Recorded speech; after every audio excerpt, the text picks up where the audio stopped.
Ms. Bhatia, thanks for talking to Tax Sutra. My first question would be, there's so much talk about BEPS, about automatic exchange of information. You had the report from the Global Tax Forum, Transparency Forum, which was released a month ago.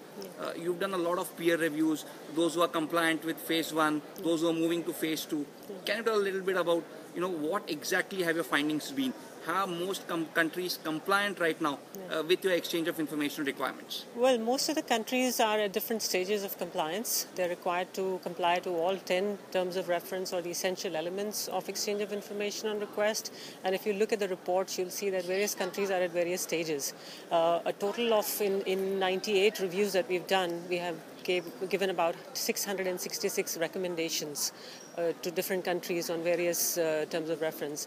And you'll be happy to know that more than 400 recommendations have already been addressed or in the process of being addressed. So if you do see a lot of positive reports coming out, it is because countries have actually taken action to address what they've been asked to address, and they're rushing actually to meet the standard before the reviews are released.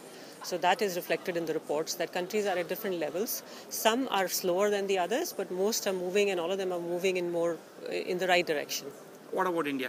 What are you finding? Well, the Indian report was released sometime in August, and if you'll see from the report, India has been found to be compliant with the standards. The actual ratings on compliance will be issued a little later in the year.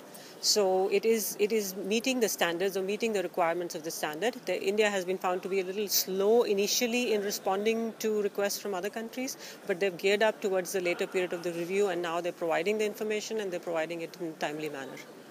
This question comes from a senior IRS officer from India who asked that how can automatic exchange of information be used as an effective tool to address BEPS? Well, base erosion happens, BEPS, or rather base erosion and profit shifting happens in cross-border transactions. And though the OECD is looking at various measures or an action plan to address BEPS, what will happen with more and more exchange of information, or rather automatic exchange of information, is it will act as a prevention, because those structures which are hiding activities will be exposed. And secondly, with more information, the tax authorities are able to know exactly how the taxpayer is functioning and what he's doing, and they will be able to apply the laws, relevant laws. If the structures that are being created are legal and they're in accordance with laws, that's okay. But if there is tax evasion found, then they can address that. And if there's tax avoidance, maybe the authorities will have an opportunity to look whether their policies are encouraging tax avoidance, and that will allow them to relook at their policies. What about issues like secrecy, which were discussed, by a couple of panelists? There are questions, there are concerns about secrecy, the sort of information about taxpayers which is being transmitted. There's also a question of whistleblowers. A lot of whistleblowers, you've seen WikiLeaks, you've seen other whistleblowers who are passing on information. So how does all this fit in? See, the fact is that a lot of governments, including India, they are collecting a lot of information about taxpayers internally. There is always the third-party reporting is already going on. So those concerns are valid there also. So they tend to get a little bit enhanced when there's automatic exchange of information globally, but those issues are there even now, and they're being tackled and they're being dealt with. So the tax authorities have a whole lot of information internally about taxpayers, and when it comes from other countries, the same duty or obligation to keep that information confidential and safe applies.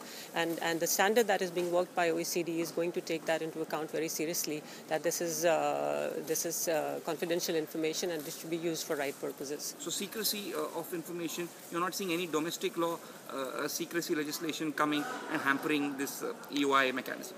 On the other hand, the countries are removing the secrecy inhibitions that have been there or restrictions that have been there. Many countries have changed their laws to meet with the Global Forum standards so that the exchange of information is not restricted. Countries have changed bank secrecy laws.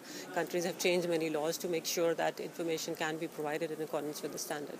What's the future of automatic exchange of information? Well, the future of automatic exchange is here already. Actually, it's coming to the present, and the future is that more and more countries, already many countries are doing automatic exchange, and in future we will see more and more countries joining in, and it acts as a big deterrent for tax avoidance or tax evasion.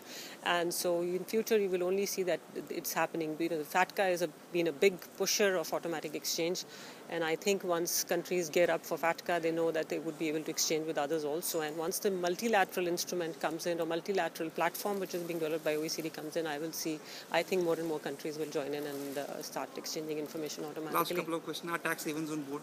Because so much of information has to flow from tax havens. Are they on board? Are they going to be cooperative?